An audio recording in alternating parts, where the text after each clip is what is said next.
Hi students, welcome to my class. In today's class, we are going to see Supplementary Reader 1, God Sees the Truth But Waits, written by Leo Tolstoy. In this story, the main character is Aksiano. He was a young merchant. He decides to go to a fair called Nizhny Fair. His wife asks him not to go to the fair on that day, but he goes. On the way to the fair, on that night, he stays in an inn. Inn means hotel. Another merchant also stays with him. The next day, in the early morning, he starts from the inn, and on the way to the fair, he was caught by the police. The police searched his things and found a blood-stained knife from his bag. He was arrested for killing the other merchant with whom he was staying in the inn. He was sent to the prison in Siberia, and he spent 26 years there. His hair grew grey and he became very old. After several years, another gang of prisoners came to that prison, in which there was a man called Makar Semyonich. Actually, he was the main, true killer of that merchant. For that, Aksiano was suspected. As Aksiano knows this, and he was praying always in the prison, Makar Semyonich felt very sorry for that, and he accepted the truth. They expected the orders for releasing of Aksiano, but before the orders came, Aksiano was dead in the prison. This was the story, and we shall see this story in detail in the next video. Okay? Supplementary Reader 1, God Sees the Truth But Waits, written by Leo Tolstoy. Leo Tolstoy was born on September 9, 1828 in Tula province, Russia. He was best known for the novels War and Peace, which was written in 1869, and Anna Karenina, which was written in 1877. And he was often cited as pinnacles of realist fiction. Pinnacles means the topmost. You know what is fiction? புனையப்பட்ட கதைகள். So புனையப்பட்ட கதைகள் அப்படினாலே இவர்தான் the best. He first achieved literary award in his 20s with his semi-autobiographical trilogy. Trilogy means a group of 3 novels. It was childhood, boyhood and youth. And Sevastopol Sketches, which was another novel based upon his experiences in the Crimean War. What is Crimean War? The Crimean War was a military conflict fought from October 1853 to February 1856, in which Russia lost to an alliance made up of France, the Ottoman Empire, the United Kingdom, and Sardinia. The immediate cause of the war involved the rights of Christian minorities in the Holy Land, then a part of the Ottoman Empire. Tolstoy's fiction includes dozens of short stories and several novellas such as The Death of Ivan Ilyich, Family Happiness, and Haji Murad. He also wrote plays and numerous philosophical essays. Tolstoy died on November 20, 1910 in Astapovo, Russia.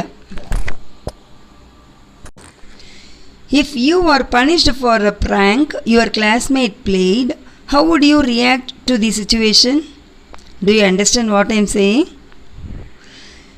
You are punished for a mistake or a wrongdoing that your friend had done. How will you react to that situation? There are 2 options for you. While many would seek vengeance or feel sorry for themselves, some may put their trust in God, forgive others for the wrongs done to them, and move on in life. What is your take on this?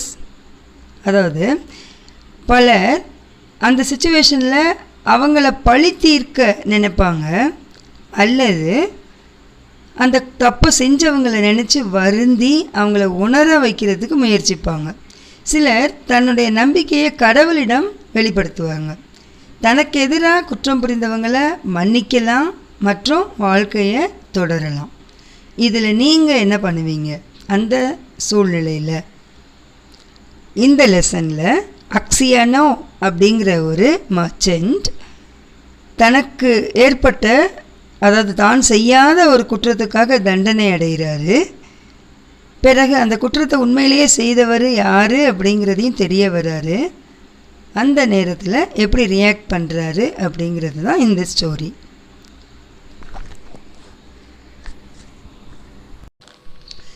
The characters and their roles of the story.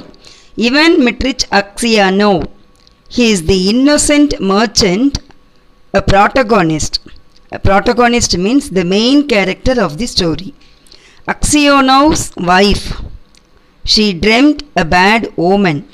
Bad omen means ketta saganam. Makar Semyonich. He is the villain of the story. The merchant murdered. He stayed with Ivan. The police officer, 2 soldiers, Aksionov's children, prison authorities are the other characters of the story. God sees the truth but waits is a story about faith, forgiveness, freedom and acceptance of a young merchant named Aksionov. He was sent to prison for a crime he did not commit. In the town of Vladimir lived a young merchant named Ivan Mitrich Aksionov. He had 2 shops and a house of his own in this city, Vladimir. Aksionov was a handsome, fair-haired, curly-headed fellow, full of fun and very fond of singing. When quite a young man, he had been given to drink and was riotous when he had had too much. Riotous means wild and full of fun. But after he married, he gave up drinking except now and then. One summer, Aksionov was going to the Nizhny fair, and as he bade goodbye to his family, his wife said to him, "Ivan Mitrich, do not start today. I have had a bad dream about you." Aksionov laughed and said, "You are afraid that when I get to the fair, I shall go on a spree." Spree means a short time that you spend doing something you enjoy. Kaliyattam podrathu. His wife replied, "I do not know what I am afraid of. All I know is that I had a bad dream. I dreamt you returned from the town, and when you took off your cap, I saw that your hair was quite grey." Aksionov laughed. "That's a lucky sign," he said. He also said that he would sell out all his goods and bring her some presents from the fair. So he said goodbye to his family and drove away. When he had travelled halfway, he met a merchant whom he knew, and they put up at the same inn for the night. Inn means hotel. They had some tea together and then went to bed in adjoining rooms. It was not Aksionov's habit to sleep late, and wishing to travel while it was still cool, he aroused his driver before dawn and told him to put in the horses. Then he made his way across to the landlord of the inn, who lived in a cottage at the back, paid his bill and continued his journey. When he had gone about 25 miles, he stopped for the horses to be fed. Aksionov rested a while in the passage of the inn. Then he stepped out into the porch and, ordering a samovar to be heated, got out his guitar and began to play. Samovar means a highly decorated tea urn used in Russia. Urn means a jar. Suddenly, a troika, that is a horse carriage, drove up with tinkling bells, and an official alighted, followed by 2 soldiers. He came to Aksionov and began to question him, asking him who he was and when he came. Aksionov answered him fully and said, "Won't you have some tea with me?" But the official went on cross-questioning him and asking him, "Where did you spend last night? Were you alone or with a fellow merchant? Did you see the other merchant this morning? Why did you leave the inn before dawn?" Aksionov wondered why he was asked all these questions. But he described all that had happened and then added, "Why do you cross-question me as if I were a thief or a robber, sir? I am travelling on business of my own, and there is no need to question me." Then the official, calling the soldiers, said, "I am the police officer of this district, and I question you because the merchant with whom you spent last night has been found with his throat cut. We must search your things." They entered the house. The soldiers and the police officer unstrapped, that is, opened Aksionov's luggage and searched it. Suddenly, the officer drew a knife out of a bag, crying, "Whose knife is this?" Aksionov looked, and seeing a blood-stained knife taken from his bag, he was frightened. "How is it there is blood on this knife?" Aksionov tried to answer, but could hardly utter a word, and only stammered. He could not speak. "I don't know, not mine." Then the police officer said, "This morning the merchant was found in bed with his throat cut. You are the only person who could have done it. The house was locked from inside and no one else was there. Here is the blood-stained knife in your bag, and your face and manner betray you." உன் முகமே உன்னை காமிச்சு கொடுக்குது, நீ தான் கொலை பண்ணியிருக்கணும் அப்படின்னு சொல்கிறார் அந்த officer. "Tell me how you killed him and how much money you stole," the officer asked. Aksionov swore, that is, he promised he had not done it, that he had not seen the merchant after they had had tea together, that he had no money except 8,000 rubles of his own, and that the knife was not his. But his voice was broken, his face pale, and he trembled with fear as though he went guilty. The police officer ordered the soldiers to bind Aksionov and to put him in the cart. As they tied his feet together and flung him into the cart, Aksionov crossed himself and wept. His money and goods were taken from him, and he was sent to the nearest town and imprisoned there. Enquiries as to his character were made in Vladimir. The merchants and other inhabitants of that town said that in former days he used to drink and waste his time, but that he was a good man. Then the trial came on. He was charged with murdering a merchant from Ryazan and robbing him of 20,000 rubles.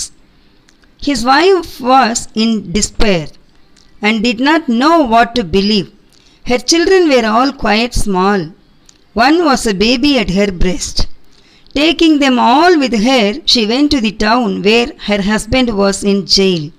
At first, she was not allowed to see him, but after much begging, she obtained permission from the officials and was taken to him. When she saw her husband in prison dress and in chains, shut up with thieves and criminals, she fell down. That is, she was disappointed and did not come to her senses for a long time. Then she drew her children to her and sat down near him. She told him of things at home and asked about what had happened to him. He told her all, and she asked, "What can we do now?" Aksionov said, "We must petition the Tsar not to let an innocent man perish." Perish means die, to die. His wife told him that she had sent a petition to the Tsar, but it had not been accepted. Axiano did not reply but only looked very sad. Then his wife said, "It was not for nothing. I dreamt your hair had turned grey. You remember? You should not have started that day."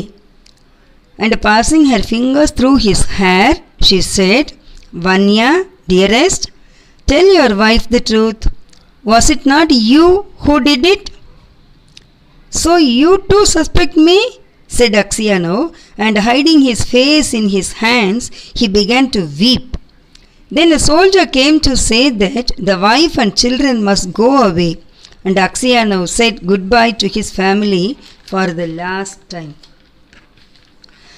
When they were gone, Axiano recalled what had been said, and when he remembered that his wife also had suspected him, he said to himself, "It seems that only God can know the truth. It is to Him alone we must appeal, and from Him alone expect mercy." And Axiano wrote no more petitions, gave up all hope, and only prayed to God. Axiano was condemned to be flogged and sent to the mines. Condemned means to sentence somebody, that is to say what somebody's punishment will be. So he got punishment from the officials. What punishment it was? To be flogged. அதாவது சாட்டையில் அடி கொடுக்கறது, சாட்டை அடி கொடுங்க இவனுக்கு அப்படின்னு சொல்லி அந்த அஃபிஷியல் ஆர்டர் போடுறாரு. அண்ட் சென்ட் டு தி மைன்ஸுக்கு, அதாவது பிரசனுக்கு அனுப்புங்க அப்படின்னு சொல்கிறார். So he was flogged with a knot, and when the wounds made by the knots were healed, he was driven to Siberia with other convicts. Okay students, we shall stop with this in today's class, and we shall see in the next class what happens to Axiano in the prison.